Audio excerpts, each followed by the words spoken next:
Hello, I'm Dom, a PhD student at the IT University of Copenhagen. This is a short paper, so what I talk about should be taken as preliminary. Monsters have received a good deal of attention in game studies, but giants have not been dealt with specifically all that much.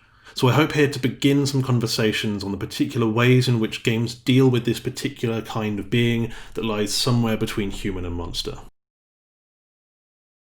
The age-old figure of the giant is a paradigmatic example of the monster of excess.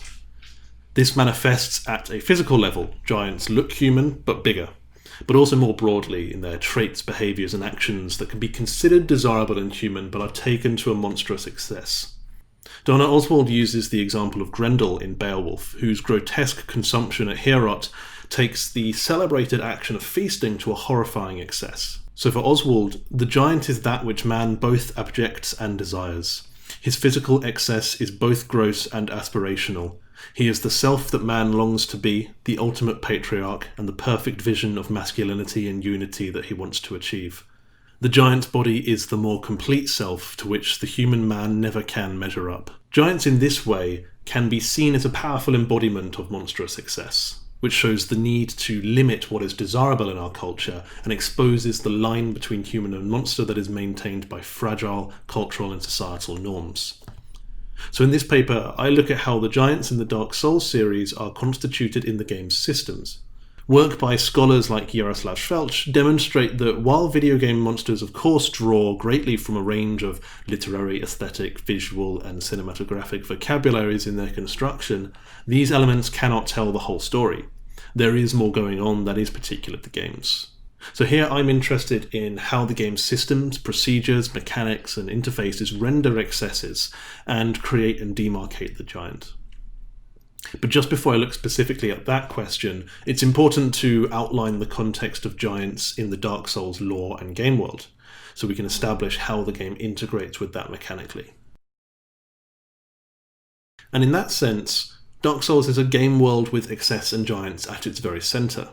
The city of Anor Londo, for instance, is spatially and aesthetically a city of and for giants, with enormous rooms, staircases divided into tracks for human-sized beings, and a central one for giants. Manus is an example of a giant who appears as a boss in the expansion Artorias of the Abyss. He's said to be the way he is due to a literal excess of humanity, which is a substance with a particular meaning in the Dark Souls universe. And it's also about the downfall of these excesses. So Anor Londo is a lonely ruin by the time the player arrives. Gwyn, a giant who is first of the gods and lord of fire, serves as the game's final boss, but is a ragged husk diminished to the lord of cinder by the time the player fights him. So through these depictions and their framing, Dark Souls instills the player with a sense of futility.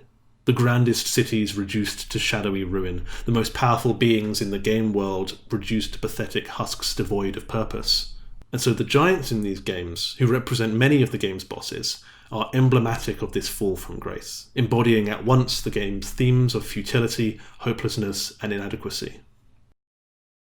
The game's very first boss in the tutorial area, the Undead Asylum, is a good example of these themes in gameplay and of how the player is immediately thrown into them.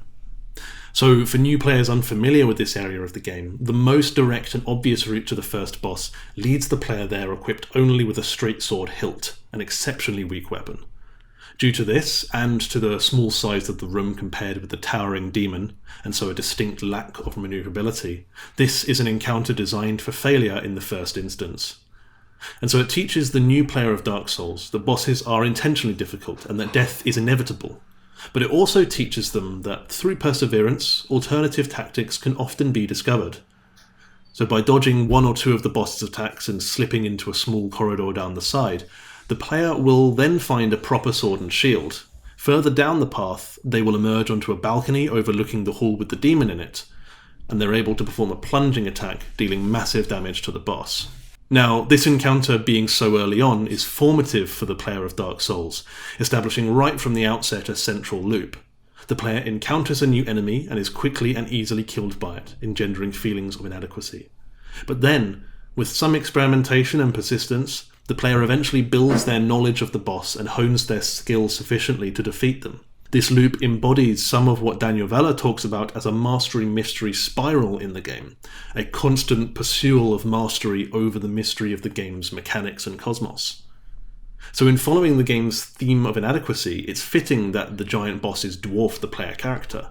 Their great size also fosters this by restricting the player's movement. The boss simply takes up so much space that it's often difficult to move and position oneself properly. And finally, the series giants also work against the player's interface. So as a game that uses a third-person camera perspective, combat with more or less equally sized opponents is well afforded. The player can see their avatar, their opponent, and the surroundings with ease. Environmental hazards can be anticipated and planned for at the same time as observing the enemy's patterns. But the game's giant bosses are not so well afforded, because their size is not accounted for by the camera and interface. The camera could, for instance, zoom out so that you can see the whole fight, or when parts of the boss block your view, they could be turned translucent. But none of that happens, and so in these fights with giants, the player is never able to position the camera such that they can attack the boss and observe and anticipate its attacks and movements, and keep an eye on the surrounding area. Now in Dark Souls 2 and onwards, giants are also actually specifically demarcated in the lock-on system. So for most enemies, the player may lock onto a single central point, so usually around the enemy's torso, say. But for giants in the second game onwards, each individual limb also has a separate lock-on point. But while this aspect does somewhat alleviate the camera issue I mentioned, it doesn't solve it. You still often end up in a cramped arena, backed into a corner, unable to see anything because the giant's thigh blocks your entire camera view. And so in these ways, the giants of Dark Souls bring to the fore the limitations of the player's interface, which otherwise seems intended to be a helpful, unobtrusive, and non-diegetic frame for the player to act in the game world. And so this, I argue, can be read as a form of excess. The giants sort of spill out of the game's frame, constituted by the camera and interface, and so are engendered with this sense of being too big, being in excess. And so this is just a brief run-through of an already brief paper, but what I hope to have demonstrated with this example is how excess can manifest ludically. The game's themes of inadequacy, futility, hopelessness, and the sublime are brought to the fore by representational and aesthetic elements, but they find a particularly powerful ludic embodiment in the game's giants and in the ways in which the game's systems and interfaces deal with those giants. So thank you for listening.